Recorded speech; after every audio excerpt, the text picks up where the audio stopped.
मेहमान इस वक्त लगातार हमारे साथ बने हुए हैं। निरंजन साहब, आपका रुख करेंगे। सबसे पहले सचिन पायलट को हमने सुना, जो इल्जाम कांग्रेस पर लगता रहा, 4-4.5 साल की तलखियां हैं, आपस में टकराव है, वही अब वो बीजेपी पर लगाते हुए नजर आ रहे हैं। इसका फायदा उठाने की जो कोशिश है वो कांग्रेस करती हुई नजर आ रही है। ये चीज देखनी पड़ेगी कि बीजेपी और कांग्रेस के अंदर इन चीजों के अंदर एक आपको बुनियादी फर्क मिलेगा। और वो बुनियादी फर्क क्या है कि कांग्रेस के अंदर जब भी झगड़ा हुआ है, कांग्रेस से जब भी कोई आदमी नाराज होकर के बाहर गया है, उसने पार्टी का भी भट्टा बैठाया है और अपनी राजनीति को भी उसने आगे चलाया। लेकिन भारतीय जनता पार्टी का वोटर जो होता है वो आप ये मान के चलिए कैडर वोट होता है। भारतीय जनता पार्टी का वोटर भारतीय जनता पार्टी को वोट करता है। वो किसी नेता की जैसे मान लीजिए अभी बात चल रही थी वसुंधरा जी की, तो आपको मैं एक चीज बताना चाह रहा हूं कि 2018 के चुनाव में क्या नारा लगा था कि मोदी तुझसे बैर नहीं, वसुंधरा तेरी खैर नहीं। यानी कि कहने का तात्पर्य ये कि उस टाइम जो जनता ने, और उसके बाद में ये चीज इस चीज से प्रमाणित हुई कि उसके लगभग 5 महीने बाद में केंद्र के चुनाव हुए तो 25 की 25 सीटें भारतीय जनता पार्टी को लोगों ने जिता करके भेजी। तो कहने का तात्पर्य ये है कि राजस्थान के अंदर भी आज जो भारतीय जनता पार्टी का वोटर है वो कमल के निशान के साथ डेडिकेटेड है, ना कि किसी चेहरे के साथ। और कमल के निशान के साथ आज जिस तरीके से मोदी जी का चेहरा आज राजस्थान के अंदर एक समझ लीजिए पूरे हिंदुस्तान की राजनीति में ही मोदी जी का चेहरा एक आप ये मान के चलिए एक ब्रांड बना हुआ है। तो भारतीय जनता पार्टी, और उसके बाद में सबसे बड़ी बात हीरम जी आपको ये भी देखनी पड़ेगी कि वर्क फोर्स, क्योंकि चुनाव के अंदर केवल एक ही चीज ऐसी नहीं होती है कि जो चुनाव जिताती है, चुनाव हराती है। चुनाव के अंदर बहुत सारी चीजें मिलकर के जीत और हार का निर्णय करती हैं। उनके अंदर एक चीज और महत्वपूर्ण होती है, वो होती है वर्क फोर्स। आज जिस तरीके से भारतीय जनता पार्टी की वर्क फोर्स, चाहे उसका आरएसएस का कैडर हो, चाहे उसका पार्टी का कैडर हो नीचे का, चाहे उसका केंद्रीय नेतृत्व हो, चाहे उसका प्रदेश नेतृत्व हो, जिस तरीके से सामूहिक और संगठित होकर के चुनाव लड़ रहा है, कहीं ना कहीं कांग्रेस उसके अंदर पिछड़ती हुई दिख रही है। क्योंकि कांग्रेस के अंदर अशोक गहलोत जी, और आप कितनी ही एक की बात करें, कितनी ही इनके आपस में, लेकिन इनके आपस में बेशक हाथ मिलवाने का प्रयास किया गया और लेकिन दिल तो मिले नहीं है इनके। बिल्कुल बिल्कुल। निरंजन साहब, आपसे भी समझेंगे, क्योंकि अलग अलग रियासतों की जो सूरत हाल होती है वो अलग अलग होती है। वोट बैंक को साधने के लिए जो कोशिशें होती हैं उसके लिए जोर भी अलग अलग लगाना पड़ता है। अलग जो मुख्तलिफ तबके हैं, गुर्जर की बात की जाए, कहा जाता है कि सचिन पायलट और जो नाराजगी थी कहीं ना कहीं कांग्रेस को उसका खामियाजा भुगतना पड़ सकता है। पीएम मोदी ने भी अपनी रैलियों के दौरान ये मुद्दा उठाया था कि गुर्जर जो है वो नाराज नजर आ रहे हैं। क्या आपको लगता है ज़रूरत पर मबनी जो ये सियासत है ये राजस्थान में भी उतना ही इम्पैक्टफुल नजर आती है? देखिए हीरम जी, जैसे अभी आपने यूथ से बात करवाई आपके संवाददाता ने, तो आपको एक चीज और देखनी पड़ेगी कि जिस तरीके से राजस्थान के अंदर पिछले 5 वर्षों के अंदर जो पेपर लीक के जो मामले हैं, बैक टू बैक 18 से 19 परीक्षाओं के अंदर पेपर लीक हुए, जिससे और जिस तरीके से आज युवा मतदाता, आप ये मान के चलिए राजस्थान के चुनाव में लगभग 55-60 लाख युवा मतदाता नए जुड़े, और उनके लिए ये पेपर लीक मामला उनके भविष्य और उनकी तकदीर का एक फैसला करता है, और इनसे उनका भविष्य प्रभावित होता है। तो एक तो ये मुद्दा, और एक और महत्वपूर्ण बात जो आपके चैनल पे अभी मेरे ख्याल चर्चा में नहीं आई, इस बार चुनाव आयोग राजस्थान के चुनाव के अंदर एक नया प्रयोग कर रहा है, और वो प्रयोग है जो अति बुजुर्ग लोग हैं उनके लिए वोट फ्रॉम होम की एक नई प्रक्रिया चालू कर रहा है, जिसके तहत लगभग 50 लाख वोटों को घर से वोट कास्ट करवाने का प्रयास करेगा चुनाव आयोग। तो कहने का तात्पर्य ये है कि जिस तरीके से युवा और प्रौढ़ दोनों मिलकर के वोट करेंगे, लगता है कि इस बार वोट प्रतिशत राजस्थान के अंदर बहुत अच्छा जाएगा। और वोट प्रतिशत जब अच्छा जाता है तो आप ये मान के चलिए कहीं ना कहीं उसके अंदर मेरे हिसाब से जो भारतीय जनता पार्टी है, वो विशेषकर मैं राजस्थान की बात कर रहा हूं, क्योंकि जब आप एक चीज का और समीकरण उठा करके देखिए, जब वोट प्रतिशत घटा है भारतीय जनता पार्टी को नुकसान हुआ है, लेकिन जब वोट प्रतिशत बढ़ा है तो भारतीय जनता पार्टी को राजस्थान के चुनाव में लाभ हुआ है। ये मैं बात कर रहा हूँ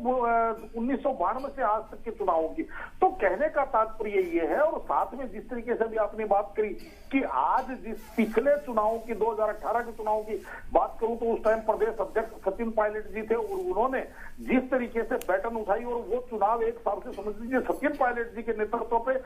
लड़ा गया और उन्होंने गांव गांव ढाणी ढाणी जाकर के 6 महीने तक उन्होंने जिस तरीके से पसीना बहाया। और उसके बाद में भी एक चीज और महत्वपूर्ण, जिस तरीके से एक गुर्जर समाज वहां पे राजस्थान के अंदर है जो लगभग 35 से 40 सीटें प्रभावित करता है, जीत हार तय करता है और लामबंद होकर के वोट करता है, वहां पे जो कांग्रेस का विनिंग रेशियो था वो 88% सक्सेस रेशियो था, जो इस बार कहीं ना कहीं पसोपेश में है। क्योंकि चाहे सचिन पायलट जी कोई भी बयान दे रहे हो, लेकिन सबको ये चीज दिख रहा है कि राजस्थान का जो चुनाव है वो केवल और केवल अशोक, कांग्रेस की चुनाव की बात करो, वो अशोक गहलोत का चुनाव हो गया। और सबको ये चीज दिख रही है कि आला कमान की इतनी आज राजस्थान के अंदर इतनी वक्त नहीं है। क्योंकि एक चीज और मैं महत्वपूर्ण बताऊं आपको कि जिस तरीके से आला कमान के ऑब्जर्वर गए थे और वहां पे उनके साथ एक सामने समझ लीजिए बदतमीजी हुई थी, तीन विधायकों को इन्होंने कारण बताओ नोटिस दिया था और कहा था अनुशासनात्मक। कहीं नहीं, निरंजन साहब आपसे समझना चाहेंगे, राजस्थान की सियासत कुछ हटकर नजर आती है और रियासतों में हम देखते हैं कि ताकत जो है पूरी तरह से आला कमान की ओर से झोंकी जाती है, लेकिन यहाँ कहा जाता है कि अशोक गहलोत काफी हैं। आपसी कलह भी देखी गई, सचिन पायलट से जो दरार नजर आई थी उसे हालात को संभाला गया और फिर राहुल गांधी कहते हैं कि सब कुछ ठीक है। क्या लगता है कि कांग्रेस का खामियाजा जो भुगतने वाली थी वो एंड तक आते आते उन्होंने कहीं ना कहीं संभाला है? देखिए, हम अगर वास्तविकता आप देखेंगे 2018 के बाद में जब कांग्रेस की सरकार बनी और जिस तरीके से अशोक गहलोत जी मुख्यमंत्री बने, तो शुरुआत के लगभग 3-3.5 वर्ष आप ये मान के चलिए, मुझे ऐसा लग रहा है कि कांग्रेस ही कांग्रेस से लड़ती हुई दिखाई दी। क्योंकि जिस तरीके से आपने देखा होगा कि बिल्कुल घटनाक्रम अलग अलग प्रकार के घटे। पहले सचिन पायलट जी ने विद्रोह करके यहाँ मानेसर आकर के बैठ गए और उसके बाद में जब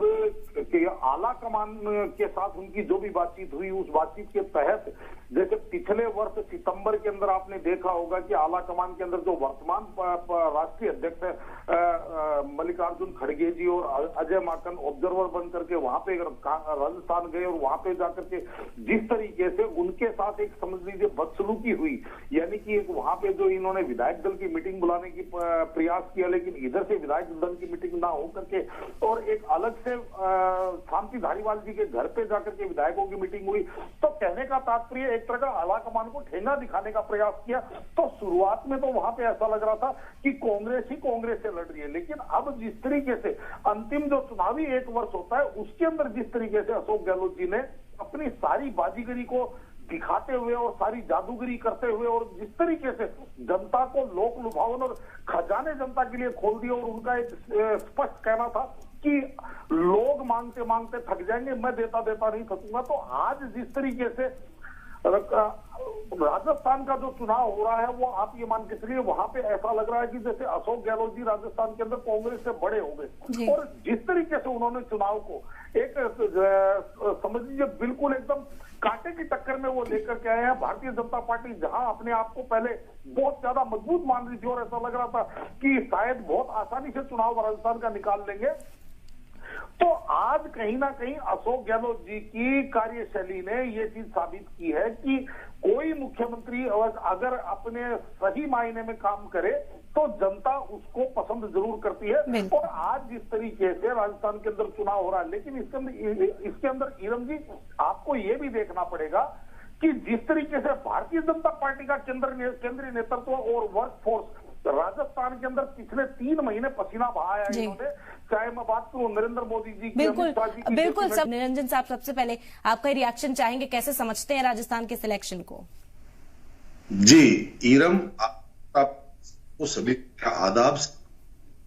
ईरम, सबसे पहले आप चैनल के माध्यम से निवेदन करना चाहूंगा कि तमाम राजस्थानी जो लोग हैं वो अपने घरों से निकले और ज्यादा से ज्यादा प्रतिशत करके मतदान करें, क्योंकि मतदान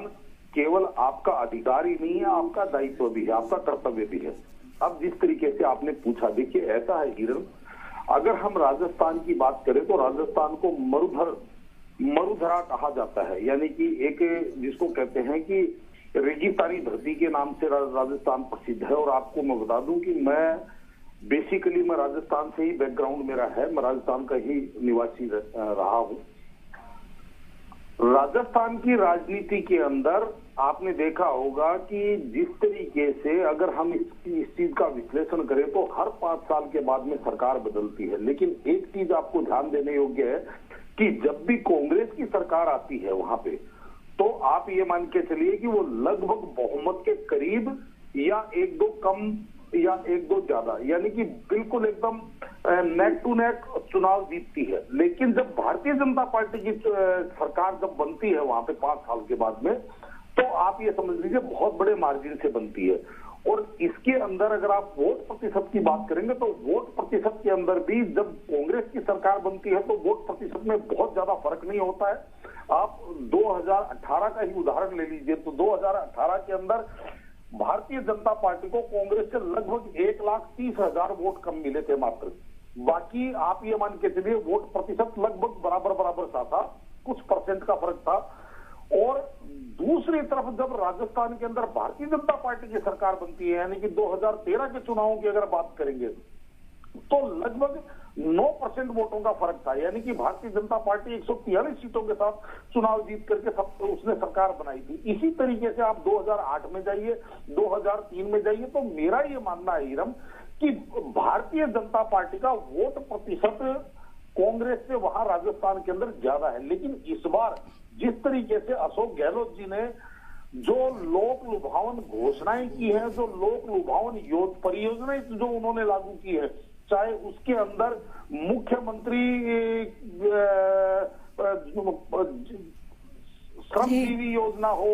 या जिस तरीके से मुख्यमंत्री रसोई योजना हो, या जिस तरीके से 53 जिले बना दिए वो योजना हो, तो जिस तरीके से अब अशोक गहलोत जी ने जो पिछले 5 वर्ष के अंदर काम किया है, आप ये मान के चलिए इरम, निश्चित रूप से उन्होंने आज राजस्थान के चुनाव को बहुत रोमांचक स्थिति में बना दिया। अन्यथा आज के 6 महीने 8 महीने पहले ऐसे लग रहा था कि भाई भारतीय जनता पार्टी बहुत आसानी से चुनाव जीतेगी। लेकिन अब जब चुनावों का बिल्कुल आज जो वोटिंग का टाइम है, तो आज ऐसा लग रहा है कि बड़ी कांटे की टक्कर है और कुछ भी, और अपनी तरफ से पूरे जो कोशिशें हैं वो की। बहुत शुक्रिया आप लोगों का, अपना कीमती वक्त आपने निकाला इस चर्चा में, आप हमारे साथ शामिल हुए।